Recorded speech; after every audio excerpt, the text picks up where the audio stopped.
Role دینے کو تیار ہیں، وہ اپنا بارڈرز کے محافظ رہیں، آئین کی حدود و قیود کے اندر رہیں، اس لیے ہم کوئی بات نہیں کریں گے۔ سیاسی جماعتوں سے یس ہم کرنے کو تیار ہیں، سبھی جماعتوں سے۔ ابھی تو ہمیں کہا گیا ہے کہ 3 جماعتوں کے علاوہ باقی سبھی کو شامل کریں اس تحریک کے لیے آئین بچاؤ۔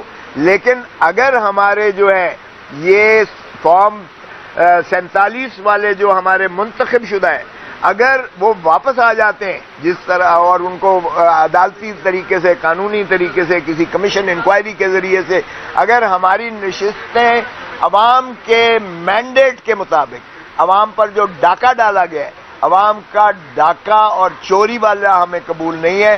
عوام کے مطابق جو لوگ منتخب ہو کر آئے ہیں، ہر اس سیاسی جماعت کے ساتھ ہم بات کرنے کو تیار ہیں، اور یہی پاکستان کی جو ہے سیاسی قوتوں کو چاہیے کہ وہ آپس میں فیصلہ کریں، اپنی داڑھی کسی اور کو مت دیں۔ اس لیے اس کا حل جو ہے وہ سیاسی قوتیں اپنے حل جو ہے معاملات کا اپنے تئیں تلاش کریں، وہ پارلیمان کے اندر جو ہے وہ کریں، پارلیمان سے باہر سیاسی جماعتوں سے متفق ہو کر، متحد ہو کر جو ہے ان سے گفت و شنید کے ذریعے کریں۔ یقیناً ہم یہ چاہیں گے، تو اس لیے کوئی ایسا رول نہیں ہے کہ اسٹیبلشمنٹ سے ہم بات کریں۔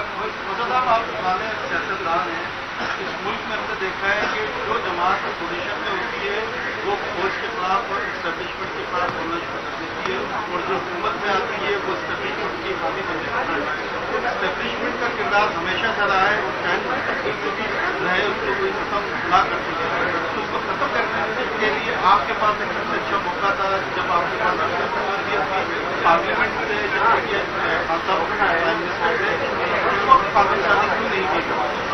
دیکھیں، ایک بات تو یہ ہے کہ اس وقت آپ کو سارے موروثی حالات کا علم ہے، میں کوئی اس کو جسٹیفائی نہیں کر رہا ہوں۔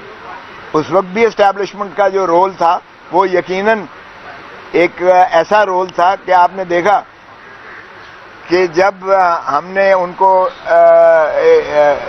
ایکسٹینشن دینے پر ہم نے ایک سپریم کورٹ نے ان کو قدغن لگائی، تو وہ کس کے پاس بھاگ کر گئے؟ نواز شریف کے پاس۔ تو نواز شریف نے ان کو جو ہے یہ بیل آؤٹ کیا۔ نواز شریف نے لندن میں بیٹھ کر یک طرفہ کہا کہ ہم اس لیجسلیشن کو سپورٹ کریں گے، اور نواز شریف کی ظاہر ہے کہ سپورٹ کے بعد پیپلز پارٹی جو مزاحمت کر رہی تھی اس وقت تو ظاہر ہے ان کا تو پھر کوئی سے نہ ہوتی، لیکن انہوں نے بھی عظیم تر مفاد، قومی مفاد میں جو ایک فکرہ استعمال کیا جاتا ہے وہ ییلڈ کر دیا، اور پھر وہ شیر بن گئے۔ اب کیا ہوا ہے؟ عمران خان ایک واحد ایسا لیڈر ہے میں سمجھتا ہوں جس نے کہا ہے ایبسولیوٹلی ناٹ۔ امریکہ کو بھی کہا، لیٹ نہیں گیا، سب لیٹ جاتے ہیں امریکہ کے آگے، نہیں لیٹا، اور اس کو یہ سزا دی گئی ہے۔ اب بھی عمران خان ڈٹا ہوا ہے، وہ ڈیل نہیں کرے گا، اور ایک دفعہ کسی کو یہ کام کرنا پڑے گا۔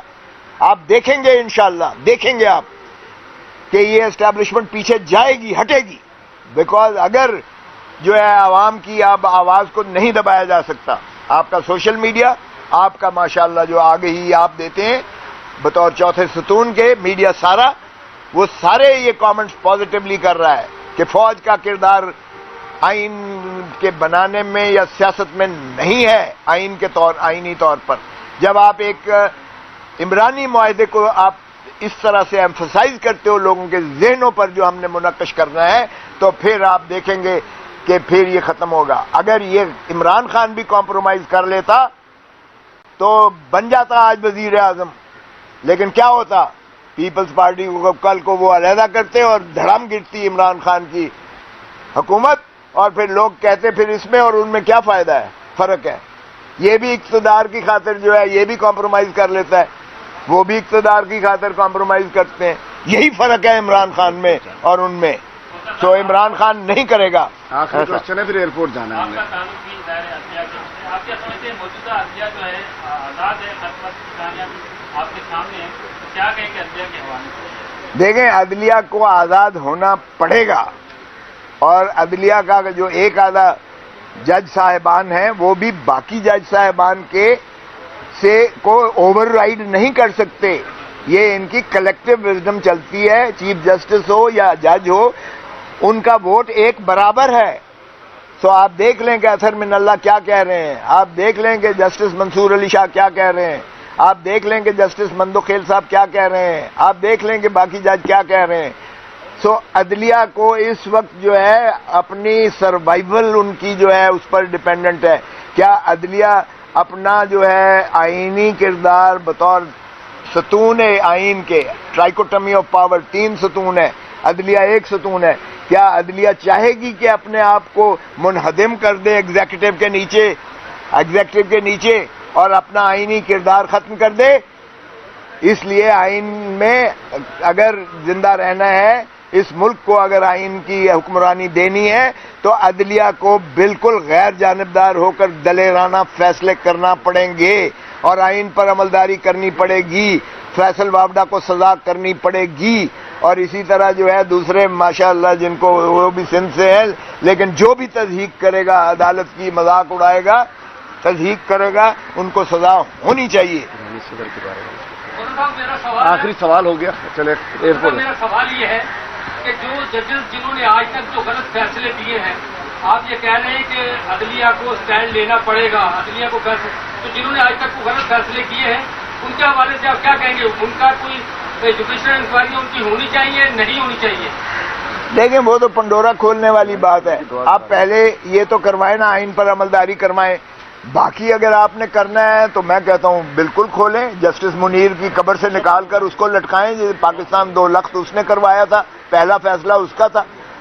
اسی طرح جسٹس بھٹو کو پھانسی دی گئی تو وہ بھی مولوی مشتاق لحد میں ہے, اس کی بھی پھانسی اس کو نکال کے دے دیں. مشرف نے آئین توڑا تھا, اس کو قبر سے نکال کے دے دیں. دیکھیں اگر اس طرح پنڈورا کھولنے لگے تو شاید کوئی نہ ہو. میرے خیال میں ایک منٹ, اچھا جی ایک منٹ. ایک بڑا افسوسناک واقعہ ہوا ہے. ایرانی صدر, ان کے وزیر خارجہ اور جو دیگر ساتھی اس میں شہید ہو گئے ہیں. تحقیقات تو اس کی ہونی ہے, لیکن ہم سمجھ سکتے ہیں انہوں نے بھی حرمت قرآن کی بات کی تھی. تو پوری قوم سوگوار ہے, ہماری پارٹی سوگوار ہے. میں ہمارے سیکٹری مذہبی امور وطرا صاحب سے کہتا ہوں کہ وہ دعا فاتحہ کروا دیجیے. بسم اللہ الرحمن الرحیم. یا ربی لک الحمد کما ینبغی لجلال وجهک وعظیم سلطانک. اللهم صل علی محمد وعلی آل محمد وبارک وسلم. ربنا ظلمنا انفسنا وان لم تغفر لنا وترحمنا لنكونن من الخاسرین. ربنا آتنا فی الدنیا حسنة وفی الآخرة حسنة وقنا عذاب النار. اللهم اغفر لابراہیم الرئیسی رئیس المملکۃ الایران. یا اللہ, یا رب العالمین, یا احکم الحاکمین, یا ذی الجلال والاکرام. ہمارے مسلم بھائی ملک ایران کے صدر ابراہیم رئیسی شہید ہو گئے ہیں. یا اللہ ان کے درجات کو بلند فرما, ان کی بخشش فرما, ان کو جنت الفردوس عطا فرما. یا اللہ ہمارے تمام مسلمانوں کی مشکلات کو آسان فرما. یا الہ العالمین عمران خان اور ان کے ساتھیوں کی مشکلات کو آسان فرما. ربنا تقبل منا انک انت السمیع العلیم وتب علینا انک انت التواب الرحیم. وصلی اللہ تعالی علی خیر خلقہ محمد وآلہ وصحبہ اجمعین برحمتہ. 18 نہیں